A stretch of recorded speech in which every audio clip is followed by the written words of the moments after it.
사람은 하나님을 스스로 알 수 있을까요, 없을까요? 공부 열심히 하면 또는 천체 만안경을 가지고 멀리까지 볼 수 있는 그런 만안경을 가지고 보면 혹시 하나님을 찾아 볼 수 있거나 또 알 수 있을까요? 예, 대답이 없으신 거 보니까 아니란 얘기겠죠. 그죠? 사람은 아무리 노력해도 하나님에 대해서 단 1도 스스로 알 수 없어요.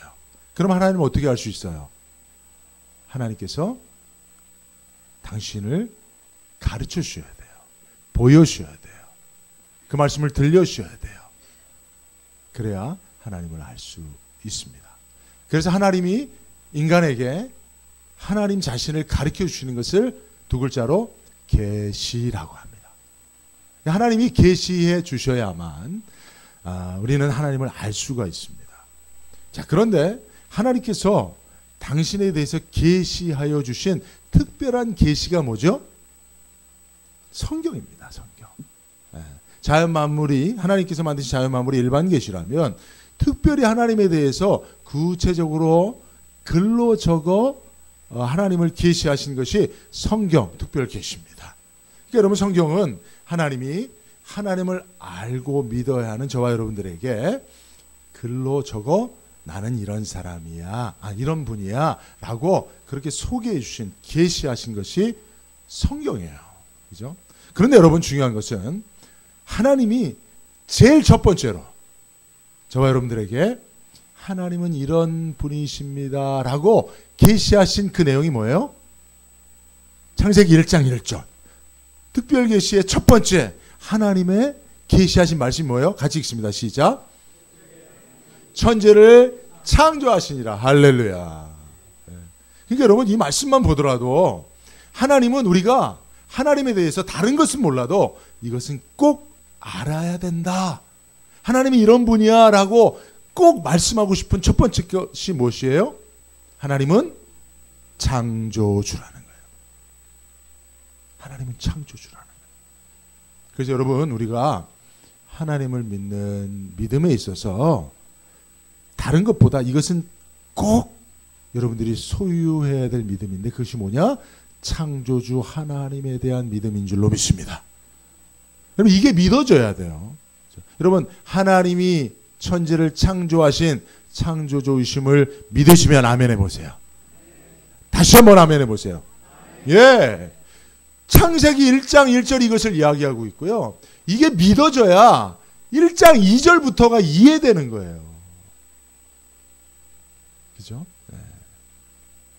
1장 1절이 안 믿어지면 성경이 안 믿어져요. 이해가 안 돼요. 도무지 어려운 책이 되는 거예요. 여러분, 성경이 아직도 어렵습니까? 설교 듣는 것이 아직도 힘듭니까? 창조주 하나님에 대한 믿음을 가지시길 바랍니다. 창세기 1장 1절이 믿어지시길 바랍니다. 그러면 2절부터가 다 이해가 되고요. 믿어지게 되는 거예요. 지난 연말에 요한계시록을 봤는데 어떤 성도님이 요한계시록 목사님 너무 어려워요 라고 하는 이야기를 하시더라고요. 근데 요한계시록이 어려운 책이긴 합니다만은 사실은 요한계시록이 어려운 이야기는, 요한계시록은 하나님의 창조 역사의 마지막을 이야기하는 거잖아요. 근데 그 마지막이 왜 어려운 이유는 시작을 잘 몰라서 그래요. 역사가 어떻게 시작됐는지, 하나님께서 이 역사를 어떻게 시작하여 창조하셨는지가 알아지고 믿어지면 시작을 하니까 끝이 보이는 거예요.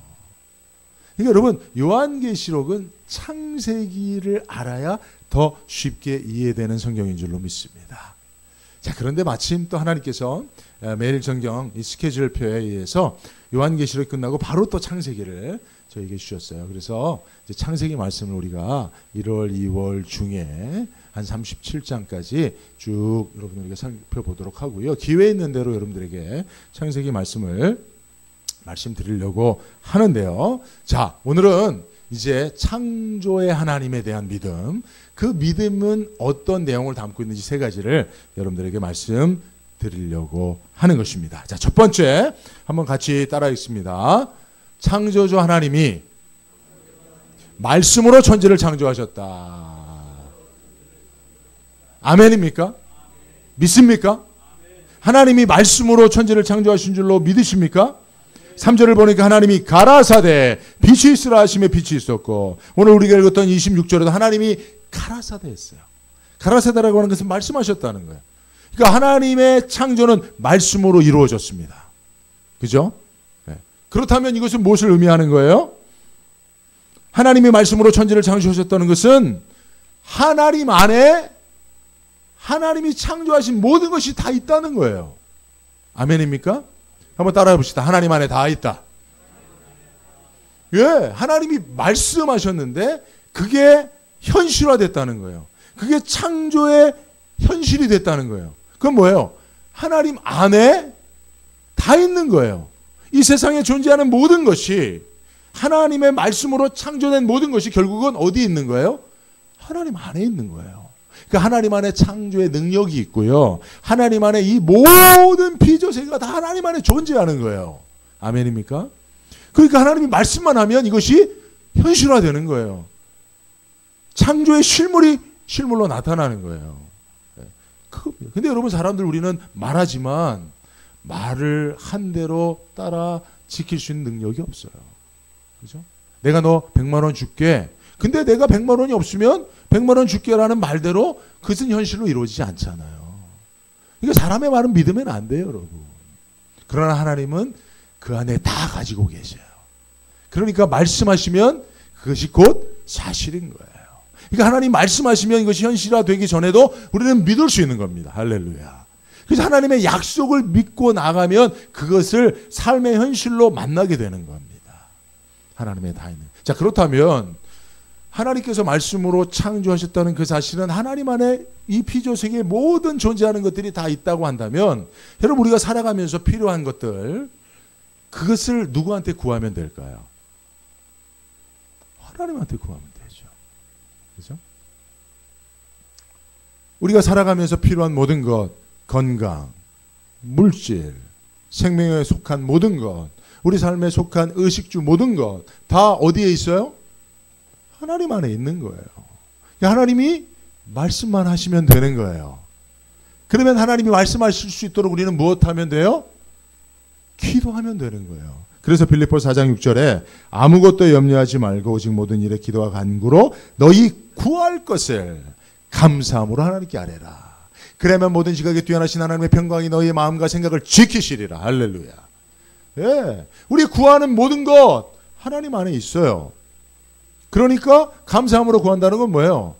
하나님이 듣기만 하면, 그리고 말씀만 하시면 이미 내가 구하는 모든 것은 내 소유가 된 줄로 믿으시기 바랍니다. 그죠? 이게 하나님의 말씀으로 창조를 창조하셨다고 하는 그 창조의 믿음 안에 담겨 있는 복된 내용이에요. 그죠? 그러니까 여러분, 이 말씀을 이제 여기까지 들은 지혜로운 분들은 생각할 것이 있을 겁니다. 아, 그래. 그럼 내가 하나님 앞에 기도하고 하나님이 내 기도를 들으시기만 하고 그것을 말씀하신다면 내가 구하는 모든 것은 하나님으로부터 내게 주어질 것이야 라고 생각이 된다면, 여러분, 그 지혜를 가진 사람은 어떻게 행동할까요?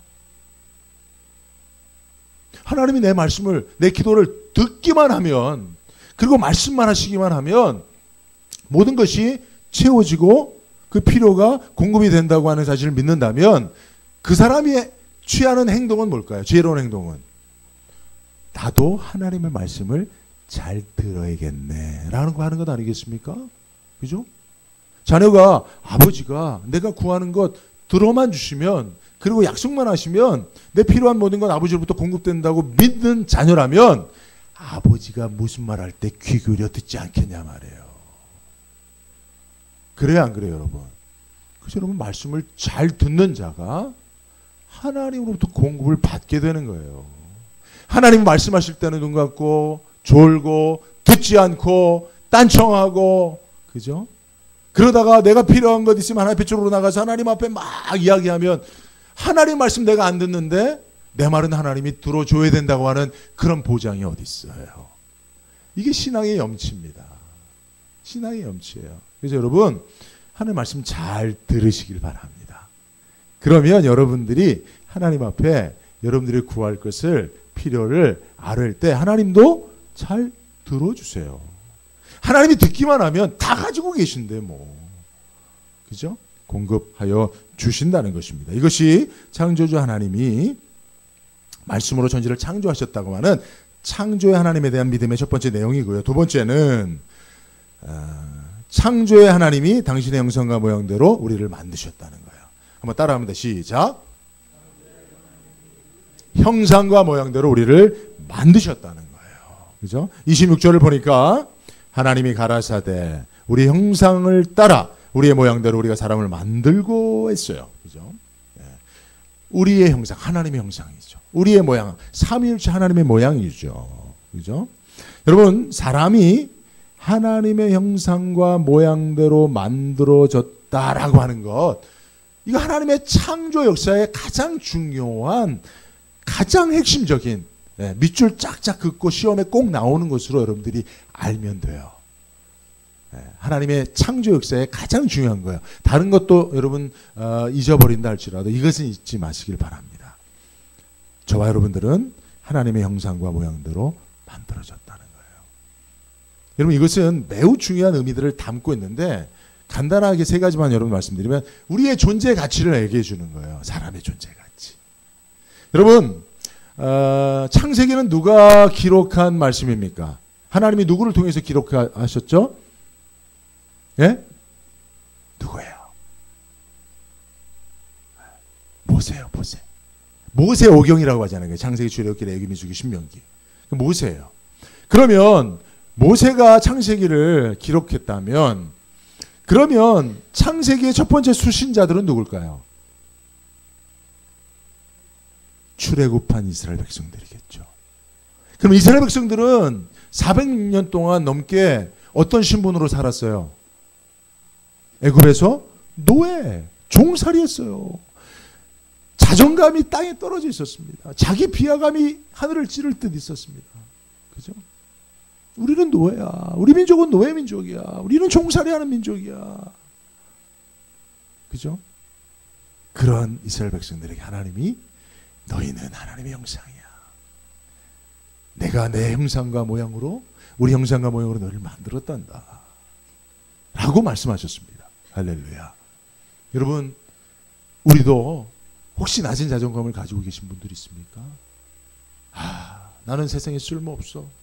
나는 사람들이 인정해 주지 않아. 어제도 어떤 분이 전화를 했어요. 제가 아는 집사님인데 저희 교회 나오신 분은 아니지만 목사님 자기가 이런저런 일 때문에 서운해서 전화했대요. 그러니까 제가 속한 그 족구 클럽에서 새해에 임원단을 발표했어요. 근데 그분이 사실은 전회 회장이에요. 그러니까 직전 회장인데 아무것도 임원단에 안 들어가 있는 거예요. 물론 저도 없습니다. 저는 별 마음이 없었어요. 근데 전화를 하셔서 제가 방금 회장을 만나고 왔는데 어떻게 그럴 수가 있냐? 어떻게 네가 임원 조각을 이렇게 할 수가 있냐? 그러고 막 다시 내가 안 나온다. 근데 내가 이 서운한 마음을 너한테 전해야 되겠다 하고 회장을 만나고 돌아오는 길에 저한테 전화를 했다는 거예요. 그러면서 목사님도 많이 서운하셨죠? 저는 아무렇지 않았거든요, 솔직히.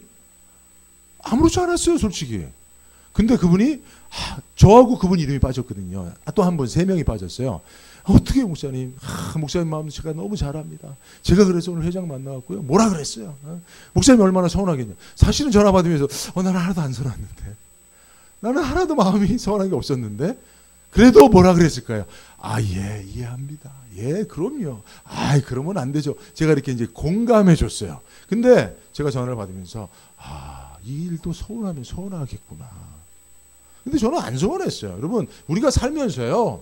자기 존재 가치를 어디에 두냐에 따라서 선한 일이 많이 생겨요. 근데 여러분들이 나는 하나님의 자녀야. 하나님의 형상이야. 나는 하나님 닮은 사람이야. 하나님이 하나님의 형상으로 나를 만드셨어. 특별히 하나님의 형상에는요. 특별히 당시에 신들은 인간을 신의 도구로 여겼습니다. 그죠? 그리고 신의 유일한 형상은 인간들의 지도자인 왕밖에 없었어요. 그래서 사실은 신의 형상은 왕이고 나머지 평민들은 다 왕의 주구의 역할밖에 안 되는, 도구 역할밖에 안 되는 거예요. 종밖에 안 되는 거예요. 근데 하나님께서 하나님의 형상대로 인간을 만드셨다는 그 형상에는 하나님이 인간과 관계를 맺으시되 하나님이 인간의 아버지가 되신다는 거예요. 할렐루야. 그래서 아담이 자기의 형상과 모양대로 셋을 만들었다는 표현이 창세기 6장에 나와요. 이게 똑같은 표현이에요. 하나님이 종살이 하면서 신의 형상인 바로의 종이요 노예로 살아가는 이스라엘 백성들, 그래서 낮은 자존감으로, 그죠? 살아가는 이스라엘 백성들에게 모세를 통해서 너희는 나의 형상이다. 내가 나의 형상으로 너희를 만들었다는 것은 너희가 종이 아니라는 거야. 너는 내 아들이라는 거야. 내 딸이라는 거야. 세상에서 가장 존귀한 존재라는 거야. 라는 사실을 말씀을 통해서 선포하신 것인 줄로 믿습니다. 자, 그러므로 여러분, 우리가 또 아까도 제가 첫 번째 말씀을 통해서 적용할 것을 얘기했잖아요. 그죠? 하나님의 말씀을 잘 듣자는 거죠. 두 번째, 이 말씀을 우리가 적용한다면 어떤 적용을 할 수 있을까요? 하나님께서 우리를 하나님의 형상대로 만드셨다는 이 말씀을 우리가 적용하면, 여러분, 인간은 어떻게 살아야 될까? 사람은 어떻게 살아야 될까가 나와요. 그죠? 여러분, 하나님이 인간 외에 다른 모든 피조물들은 하나님이 어떻게 만드셨냐면 하나님의 생각으로 만드셨어요. 그죠? 하나님의 생각이 있었고 그 생각을 말로 말씀하셨고 그 말씀하신 대로 존재가 탄생이 된 거죠. 그러니까 그 존재들은요, 사람 이외의 모든 존재들은 하나님의 생각대로 존재하면 돼요. 그러나 인간은 하나님이 생각이 아니라 당신의 형상대로, 모양대로 만드셨으니 인간은 어떻게 살면 돼요? 하나님의 형상처럼 살면 돼요. 즉 하나님처럼 사는 게 유일한 존재인 인간인 줄로 믿습니다. 그래서 여러분, 우리는 내 성격대로 살면 안 돼요. 내 기질대로 살면 안 돼요. 뭐 세상 말로 여러분 좀 저급한 말이지만 내 꼴리는 대로 살면 안 돼요. 네? 어떻게 살아야 돼요? 하나님처럼 살아야 돼요. 하나님처럼 살아야 돼요. 여러분, 하나님께서 십계명을 주셔서 이거는 절대로 너희가 잘 지켜야 된다고 말씀하셨어요. 근데 십계명 중에 두 번째 계명이 뭐예요? 출애굽기 20장 4절 5절에 보면 너를 위하여 새긴 우상을 만들지 말고 또 위로 하늘에 있는 것이나 아래로 땅에 있는 것이나 땅 아래 물속에 있는 아무 형상이든지 만들지 말라는, 하나님이라고 하는 그 어떤 형상도 만들지 말라는 거예요. 그 우상을 새기어 만들지 말라는 거예요. 그죠? 만약에 그것을 만들면 5절에 보니까 아비로부터 아들에게까지 3, 4대까지 저주하시겠다는 거예요. 그러니까 여러분, 우상을 만드는 것, 하나님의 형상을 무엇으로 만들어내는 것, 이거는 하나님께서 대를 이어서 저주하시는 그런 심각한 우상 숭배, 십계명 중에 두 번째 계명이에요. 그죠? 이렇게 말씀하신 하나님이 직접 하나님의 형상대로 사람을 만드셨어요. 이거 아이러니 아닙니까? 이거 모순된 거 아닙니까? 하나님은 보이지 않는 분이에요. 영이신 하나님이에요. 우주와 만물을 만드신 크신 하나님이니 어떤 것으로도 형상화하지 말고 우상으로 만들지 말라고 하신 하나님이 당신의 형상대로 사람을 만드셨다니까요. 무엇을 의미하는 겁니까? 하나님은 사람 외에는 하나님을 드러내는 그 어떤 것도 가지지 아니하신다는 거예요. 다르게 표현하면 우리만이 유일하게 하나님을 세상에 보여주는 존재라는 겁니다. 할렐루야. 여러분, 사람들이 하나님 보여달라 그러면 누굴 보라 그래야 돼요? 야, 나를 보면서 하나님을 보여달라 그러는 게 말이 되니? 이렇게 말할 수 있는 자신감이 있어야 돼요. 영적 자신감이 있어야 됩니다. 여러분, 지금 여러분들은 누굴 보고 있습니까?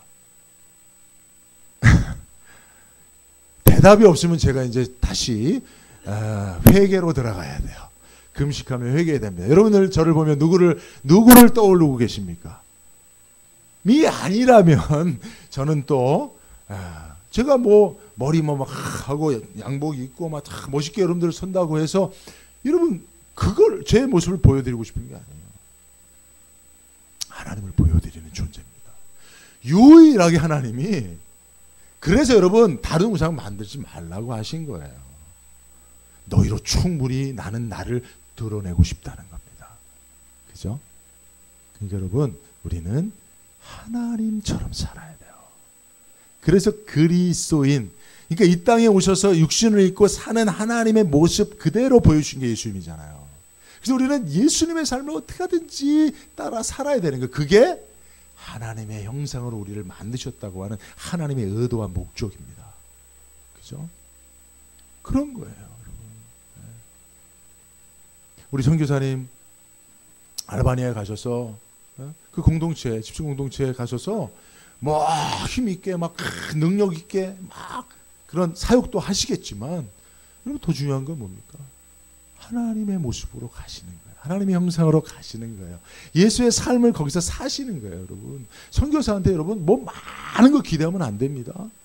그러면 선교사가 자꾸 뭘 자꾸 만들어서 보여줘야 돼요. 그거 아니에요, 여러분. 그냥 예수의 모습으로 사는 거예요. 그곳에서 우리 선교사님이 예수님의 모습으로 사시도록 우리는 뒤에서 기도하고 후원해 줘야 되는 거예요. 사실은 한국교회 선교사들이 교회 짓고 자꾸 학교 짓고 유치원 짓고 기도원 짓고 외형적인 거, 여러분 그거 중요합니다. 그죠? 낙후된 문화 개선하고 또 교육 시설 또 발전시키고 다 좋죠. 그러나 거기서 예수를 못 만나면, 선교의 삶을 통해서 하나님의 형상을 발견하지 못하면 선교는 실패하는 거죠. 그죠? 우리도 마찬가지입니다, 여러분. 우리가 말씀의 지성소로, 기도의 성소로, 전도의 바깥들로 나가자고 하는 것인데, 여러분들이 나가서 막 전도지 100만 장 돌려보세요. 물론 그거 가지고 몇 명은 오겠죠. 그럼 오면 뭐합니까? 왔는데 하나님의 형상을 발견하지 못하면, 예수의 삶을, 성도들의 삶을 통해서 보지 못하면 그건 전도가 이루어지지 않는 거죠. 누군가에게 누군가가 복음을 전하는 것은 그의 삶을 통해 예수를 보여주는 거예요. 이게 진정한 복음 전도인 줄로 믿습니다.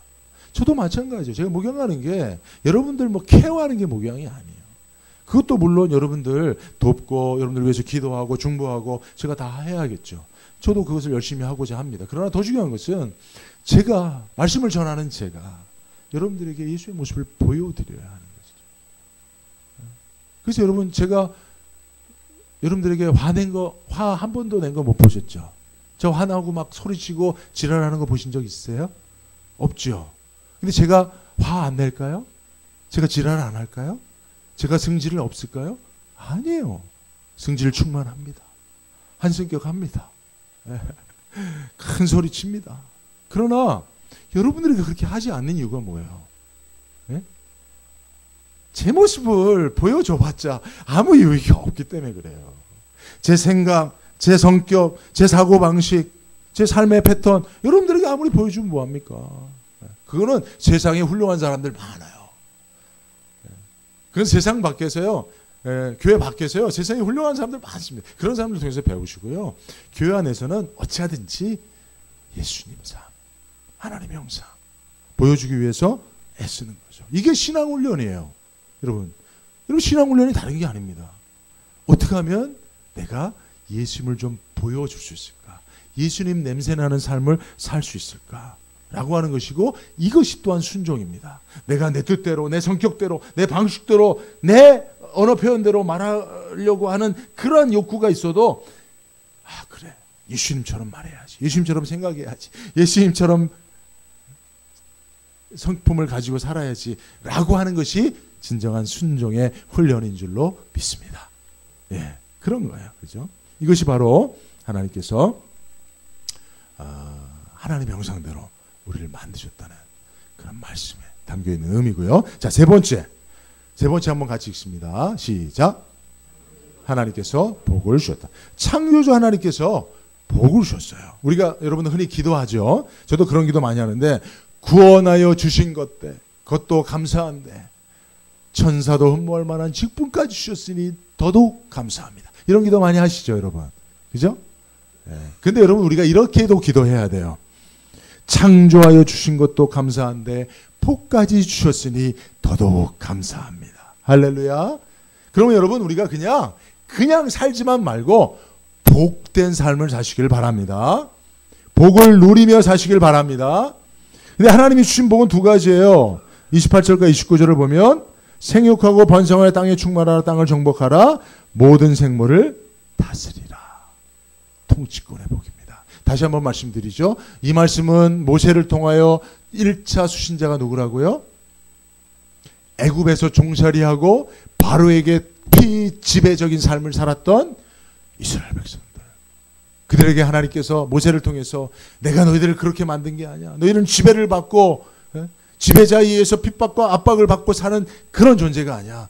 나는 너희를 다스리도록 나의 형상으로 만들었단다.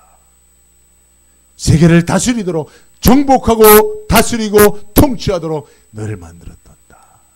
이게 하나님께서 주시는 창조의 복인 줄로 믿습니다. 여러분들은 통치자입니다. 하나님의 대리 통치자입니다. 하나님이 주시는 어서리티 권세를 가지고 세상을 다스리고 지배하고 통치하는 통치자로 사시기를 바랍니다. 이게 복이에요, 여러분. 여러분 돈 없다고, 좀 건강이 약하다고, 나이 들었다고 여러분 기죽지 마세요. 엘리자베스, 그 영국의 통치자는 누굽니까? 엘리자베스 여왕. 엘리자베스 여왕 맞습니까? 네. 나이가 어떻게 되세요? 93세입니다. 오늘 우리 황운혜 권사님이 안 나오셔서 지금 제가 자꾸 신경이 쓰이는데, 네. 여러분 93세라고 나이 드신 할머니라고 영국 사람들이 뭐 아니잖아요. 왕이에요. 통치자예요. 여전히 나이가 들어도 건강이 없어도, 그죠? 제대로 걷지 못해도 엘리자베스 여왕은 여왕이요, 통치자입니다. 저와 여러분들도 동일한 권세가 있음을 믿으시기 바랍니다. 이것이 하나님이 주시는 복이에요. 누리시길 바랍니다. 한 가지 더 말씀드리면 2장 3절에 하나님이 일곱째 날을 복주사 거룩하게 하셨다 그랬어요. 여러분, 자, 하나님께서요 복을 주시는 하나님인데 하나님은 생명 있는 것에만 복 주세요. 하나님이 돌에 복 주셨다는 얘기 들어봤어요? 하나님이 무슨 큰 나무에 복 주셨다는 얘기 아니에요. 그거 다 거짓말입니다, 여러분. 하나님은 생명 있는 것에만 복을 주세요. 특별히 인간이 아닌 다른 생명에는 생육하고 번성하고 충만한 복만 주세요. 근데 인간에게는 생육, 번성, 충만, 정복, 통치의 복까지 주세요. 그리고 더 하나 주신 복이 뭐냐면 날에게 복을 주세요. 하나님이 자신은 생명에게 복을 주시는데 오늘 말씀을 보니까 일곱 날이 뭐예요? 시간에 복을 주셨다는 거예요. 시간도 하나님이 창조하신 피조 작품인 줄로 믿습니다. 창조물인 줄로 믿습니다. 근데 그 시간 중에 하나님이 시간을 세분하셨어요. 날로 구분하셨어요. 저녁이 되고 아침이 되니. 이것도 하나님의 창조에 매우 중요한 교훈이 있는 것인데 일곱째 날, 그 시간에 하나님이 복을 주셨어요. 할렐루야. 이게 무슨 날이에요? 안식일이에요. 그러니까 여러분 말씀을 믿으시기 바랍니다. 지금은 안식일이 주일이에요. 지금 이 시간은 하나님이 복 주신 시간인 줄로 믿습니다. 나를 복 주셨어요. 왜요? 그 시간 안에서 안식일을 지켜 거룩한 주일로 성수하는 자들이 그 시간에 복을 누리게 하시기 위해서. 그러니까 여러분, 나머지 날들도 물론 하나님의 시간이지만 사실은 6일은 하나님이 우리에게 위임하신 시간이고요. 유일하게 하나님이 당신의 주권을 놓지 않고 역사하시고 복을 주시는 시간이 주일이에요. 오늘이에요. 이 예배의 시간이에요. 이 시간은 하나님의 시간입니다. 지금 한국에는 정치에 보면 검찰의 시간, 언론의 시간, 대통령 이런 시간들 나오잖아요. 그런 것처럼 여러분 지금은 누구의 시간이에요? 주일은 누구의 시간이에요? 하나님의 시간이에요. 하나님이 복 주시겠다고 정하신 날입니다. 시간입니다. 그러니 여러분 우리가 주일날은 뭐하러 오는 거예요? 하나님의 시간에 복 주시겠다고 약속하신 대로 우리에게 복을 주실 것을 기대하고 오면 돼요. 그 복을 누리기만 하면 되는 거예요. 안식일은 누리는 날입니다. 주일은 하나님이 우리에게 베풀어 주신 모든 복을 누리는 거예요. 그래서 안식일은 다른 말로 하면 enjoy 하는 거예요. 그죠? 안식일을 그래서 너무 많은 수고하면 안 돼요. 막 안식일 지나고 막 너무 많은 노동을 하고 피곤해갖고 교회에서 새벽부터 막 너무 봉사해서 피곤 이러면 안 돼요. 물론 노동하는 것이 쉬는 그 하나님의 안식의 축복과 배치되는 건 아닙니다. 그죠? 근데 여러분 사실은 보십시오. 이 말씀도 생각해 보세요. 이 안식이라는 것이 얼마나 이스라엘 백성들에게 큰 위로가 됐겠어요. 이스라엘 백성들이 애굽에서 뭐 했습니까? 엄청난 노동을 했잖아요. 쉬지 않는 노동을 했잖아요. 감당할 수 없는 노동을 했잖아요. 근데 하나님이 내가 너에게 안식을 주겠다. 한날은 너희가 아무것도 하지 마라. 나의 시간이다. 내가 너희를 위해서 존재하겠다. 너희를 위해서 일하겠다. 너희를 위해서 축복하겠다. 너희를 위해서 아멘 할 때까지 계속 뭔가 하겠다. 그래도 아멘을 안 하니? 라고 하나님 말씀하실 수도 있는데. 예. 그렇잖아요. 여러분, 주일은 하나님의 시간입니다. 여러분들을 복 주시기 위해서 따로 시간을 구별하셔서 이 시간은 복된 시간이다. 내가 너희를 위하여 너희는 그냥 안식하면서 엔조이하라 하는 거예요. 내가 너희를 위하여 주는 축복을 그냥 누리기만 하면 된다는 겁니다. 오늘도 여러분 그 복을 누리시길 바랍니다. 그리고 여러분 앞으로도 절대적으로 주일은 하나님이 나를 위해서 주시는 그 축복을 단 한순간도 한 주일도 놓치지 않고 52주 빠짐없이 하나님의 시간에 하나님이 주시는 축복을 누리겠다고 그렇게 여러분 다짐하실 수 있길 바랍니다. 그러므로 하나님은 지금도 창조의 하나님으로 역사하고 계시는 거예요. 저와 여러분들을 하나님의 형상대로 만드셔서 통치권을 주시고 또 하나님이 하나님의 시간에 여러분들을 교회로 부르셔서 축복하시는 이런 하나님의 복된 창조 역사가 지금도 올 한 해도 저와 여러분들을 통하여 이루어질 줄로 믿습니다. 기도하겠습니다. 걸어가신 하나님 감사합니다. 창조의 하나님 감사합니다. 우리를 위하여 지금도 일하시며 하나님의 시간을 구별하사 복 주시기를 원하신 하나님, 이제는 우리가 하나님이 나의 창조의 하나님이심을 믿고 하나님의 형상대로 지음받은 대로 자존감을 가지고 통치자로 세상에서 하나님의 영광을 위하여 하나님을 드러내며 살게 하여 주옵소서. 감사하고 예수님의 이름으로 기도드리옵나이다. 아멘.